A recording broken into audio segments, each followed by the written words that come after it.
Hey guys, I just wanted to make a quick video to lead on from the video from last week. So if any of you haven't seen that video yet, basically it's about how to build muscle and lose body fat over time. It won't happen immediately and it doesn't happen at the exact same time, but over the course of say like 3 to 6 months, you can definitely bring down your body fat levels and bring up your muscle tone. So the video was just describing a simple way of undulating your calories, meaning certain days you have higher calories and certain days you have lower calories. A good way to do it is to have higher calories on days that you work out, because one, you're going to be a little bit hungrier because you're spending more energy, and two, you're going to need it to recover and fuel your workouts as well. And then on the days you're not working out, or maybe days that you're not working out as intensely, you can lower your calories a little bit. So my advice would be, if you're doing strength training, like heavy strength training like we do in the gym, or when you're doing your weights on your own, those can be the days you have your calories a little bit higher.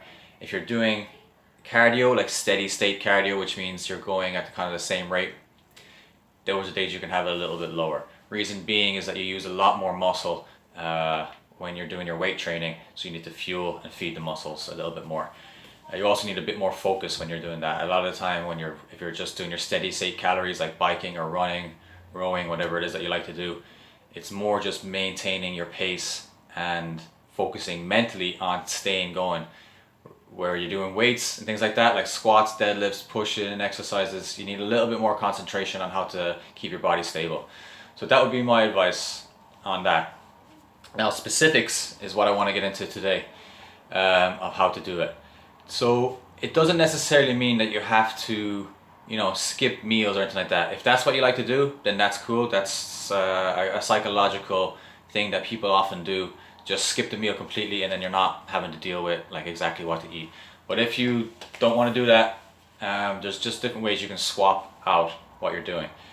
So simple things you already know, I'm just going to say it anyway, is let's say instead of having like fries or potatoes or rice or pasta, you have a bit more salad. Now you can still add in like your pasta, but just make the meal suited to less pasta, if that makes sense. So instead of having like a spaghetti bolognese where it's going to be a lot of spaghetti, you can have more like a chicken salad with some pasta in it. I mean, that means you're still going to get a meal, but you're not going to get as high level of calories.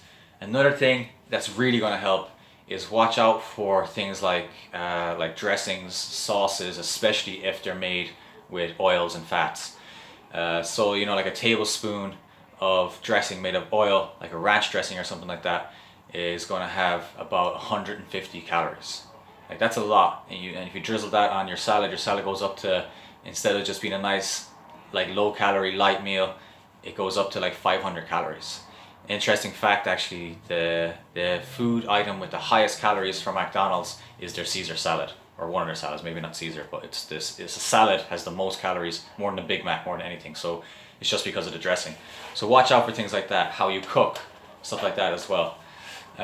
So this is just really to show you how to make it a little bit easier, and so you're not like dieting, you're not restricting yourself.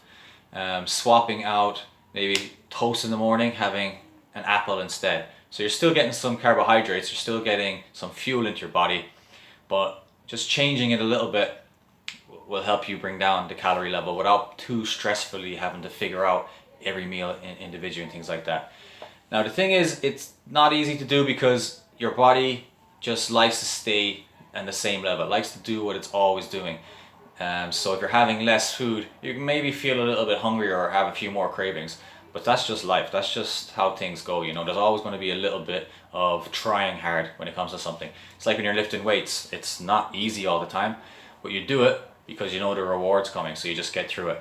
So I hope that helps make things a little bit easier. If you're having any questions or you want me to actually help you figure out exactly the amount of calories and things like that, then just ask. The reason I don't enforce that on everybody is that it becomes kind of a mental drain, having to count your calories all the time, having to worry about that, focusing on that constantly. It tends to throw people off and just make the whole experience not enjoyable, and it doesn't work that well for most people. Like I was saying in the email last week, the best thing to do is just to educate yourself and have more intuition on what you like to eat. And then obviously, don't be eating shit. I mean, you don't need me to tell you that. Things like fast food, eating cookies late at night, any time of the day, really. You know, not to say don't have any of that, but they're the stuff that's gonna like bring up your calories or bring up your sugar levels or mess with your insulin levels without giving you any benefit whatsoever in the gym. And that's the thing you have to remember about that kind of stuff. It's not really food. It's more a light poison that tastes fucking amazing. And that's why we keep going back to it. The human being loves nutrient dense food, and these things have high levels of fat and sugar, so it sets off dopamine responses in your brain. So that means our lizard brain is going, man, I need more of that. That's got loads of nutrients in it. But we're not in the wild anymore. We're not going to be starving. We're not going to go 3 days without eating anything or just berries. So that kind of food, when it's there and it's available all the time, our brain is going to seek it out all the time. So the more you have of it, the more you want it. So like I said, enjoy it, but don't let it get in the way. Okay? So on your days off, maybe that's the kind of stuff you cut out if you're trying to lower your calories down. That will help you, A, just do what we're talking about, undulating your calories, and then B, it will help you start to beat those cravings if you're having one. If you know you're going to have some tomorrow, so you can relax a little bit and not have the cravings. The next thing then is to get them out of your house, but I'll save this kind of talk for another video. So basic point of today's video is you don't have to totally overhaul your diet. Just have a look to see what food items that you normally have that would be a little bit higher in calories, and then swap them off for something that's a little bit lower in calories when you're doing your low calorie day. Okay, I hope that's easy enough. Let me know if you have any questions. See you guys.